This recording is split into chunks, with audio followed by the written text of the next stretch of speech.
Hi friends, இன்றைக்கி நம்ம என்ன பார்க்க போகிறோம் அப்படின்னா ஒரு புலாவ் ரெசிபி தான் பார்க்க போகிறோம். இது ரொம்ப சிம்பிளாக 10 to 15 மினிட்ஸில் செஞ்சிடலாம். எப்படி செய்யலான்னா, ஒரு குக்கர் எடுத்துக்கோங்க. அதில் 2 டேபிள் ஸ்பூன் அளவுக்கு எண்ணெய் ஊற்றிக்கோங்க. நீங்கள் 1 ஸ்பூன் நெய் கூட ஆட் பண்ணிக்கலாம். இதில் 2 பிரியாணி இலை, 1 நட்சத்திர சோம்பு, 1 இன்ச் பட்டை, 2 கிராம்பு, 3 ஏலக்காய், அப்புறம் 1 ஸ்பூன் சோம்பு போட்டிருக்கேன். இது நல்லா ஃப்ரை ஆன உடனேயே ஒரு கை ஃபுல்லாக கொத்தமல்லி இல்லை புதினா ஆட் பண்ணியிருக்கேன். நான் புதினா ஆட் பண்ணியிருக்கேன், என்கிட்ட கொத்தமல்லி இல்லை, புதினா ஆட் பண்ணியிருக்கேன். அதில் 2 வெங்காயம், 2 க்ரீன் சில்லி ஆட் பண்ணியிருக்கேன். அப்புறம் 1 tablespoon ginger garlic paste add பண்ணியிருக்கேன். நான் ஜிஞ்சர் கார்லிக் பேஸ்ட் ஆட் பண்ணது இல்லாமல் தனியாக ஒரு 4 பல் பூண்டு ஆட் பண்ணியிருக்கேன். இதுக்கு அதோட ஃப்ளேவர் நல்லாயிருக்கும். நம்ம எந்த மசாலா இதில் ஆட் பண்ண மாட்டோம். இதில் 2 கப் திக்கான தேங்காய் பால் ஆட் பண்ணுறேன். நான் 1 கப் ரைஸ் தான் எடுத்திருக்கேன், அதனால் 2 கப் தேங்காய் பால் ஆட் பண்ணியிருக்கேன். இதுக்கு எவ்வளோ உப்பு தேவையோ ஆட் பண்ணிக்கோங்க. நல்லா மிக்ஸ் பண்ணிக்கோங்க. இது இப்போ சைடில் நல்லா கொதிக்க ஆரம்பிச்சிருக்கு.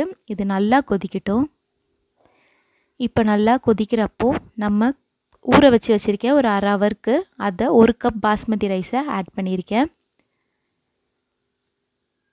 ஆட் பண்ணிவிட்டு ஒரு தட்டு போட்டு நான் மூட போகிறேன். என்னோடய விசில் இதில் சரியாக இல்லைன்றதுனால நான் தட்டு போட்டு குக் பண்ண போகிறேன். நீங்கள் குக்கர் மூடி போட்டு 2 விசில் வச்சு கூட குக் பண்ணிக்கலாம். நான் பிளேட் வச்சு மூடினதுனால மேலே ஒரு பாத்திரத்தில் ஃபுல்லாக தண்ணி வச்சு க்ளோஸ் பண்ணியிருக்கேன். இப்போ 10 மினிட்ஸ் கழித்து எடுத்து பார்த்தோம் அப்படின்னா ரைஸ் நல்லா குக் ஆகியிருக்கு. இதில் 1 டேபிள் ஸ்பூன் அளவுக்கு நெய் ஊற்றி நல்லா மிக்ஸ் பண்ணிடலாங்க. இப்போ பாருங்கள், நமக்கு நல்லா புலாவ் ரெடி ஆயாச்சு. நல்லா உதிரி உதிரியாகவும் இருக்குது, சாதம் குழையலை. அவ்வளோதாங்க, நம்ம ஒரு பாத்திரத்தில் ட்ரான்ஸ்ஃபர் பண்ணிடலாம். ஈஸியாக ஒரு 10 to 15 மினிட்ஸில் செய்கிற புலாவ் ரெடி ஆயாச்சு. நீங்கள் இதை வீட்டில் செஞ்சு பாருங்கள், கண்டிப்பாக உங்களுக்கும் பிடிக்கும்.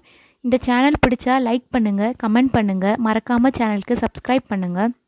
உங்கள் ஃப்ரெண்ட்ஸ்கிட்டேயும் சொல்லுங்கள். இந்த சேனலில் இன்னும் நிறைய ரெசிபீஸ் வரப்போகுது, பாருங்கள். தேங்க்யூ.